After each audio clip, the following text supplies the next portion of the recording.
Salut, je m'appelle Alex Harvey, j'ai 23 ans. Je suis membre de l'équipe nationale de ski de fond et je suis étudiant en droit à l'Université Laval.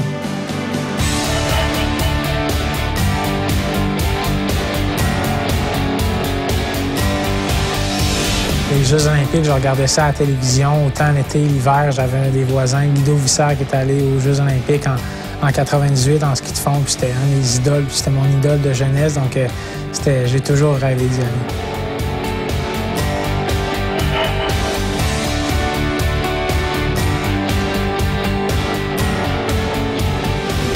Quand j'ai des problèmes de motivation, la première chose que je fais, c'est que j'essaie de me rappeler pourquoi je fais ça. Est-ce que, premièrement, il faut le savoir pourquoi, donc c'est peut-être ça la première étape, mais je me dis, OK, c'est difficile là, mais ça va payer plus tard. Puis quand ça réussit pas à le faire, j'essaie d'appeler des amis, de faire quelque chose pour peut-être décrocher pendant une demi-heure, 2-3 heures, aller voir un film, aller au restaurant avec ma blonde, faire de quoi qui va vraiment me faire plaisir, qui va me permettre de décrocher. Puis là, quand ça c'est terminé, je reviens, là, je suis capable de reprendre puis de me lancer vraiment à fond là, dans quoi que ce soit, que ce soit l'étude ou l'entraînement.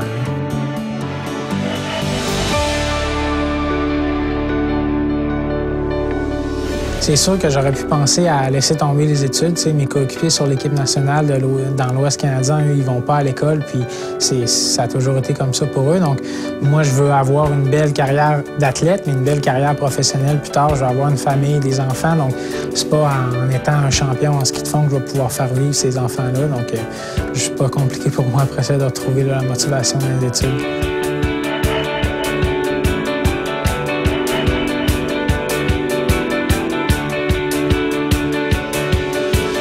Les années qu'on passe, les heures qu'on accumule à s'entraîner, il y en a que ça va bien, il y en a que ça va moins bien, il y en a que il y a des jours que tu es en forme, il y a des jours que tu n'es pas en forme, mais tu continues à pousser puis à te battre.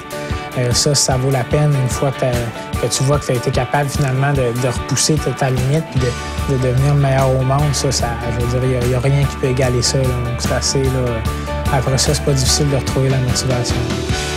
Moi, ce que je vous dirais, là, quand vous trouvez que vous avez un peu de misère à trouver de la motivation pour les études ou qu'il y a des moments un peu plus difficiles, c'est vraiment de vous rappeler pourquoi vous faites ça, mais surtout de penser à qu'est-ce que vous allez être capable de faire avec ce travail-là plus tard. Quand vous allez avoir 30 ans, 40 ans, est-ce que ça vous tente de travailler dans une job que vous haïssez ou de faire quelque chose que vous aimez? Puis si vous décidez de faire quelque chose que vous aimez, il faut que vous sachiez qu'il y a du travail qui va être difficile à faire, mais que ça va payer plus tard, puis que vous allez être capable d'avoir du plaisir puis d'avoir du fun à travailler plus tard.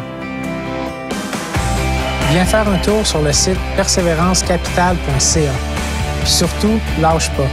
La persévérance, c'est capital.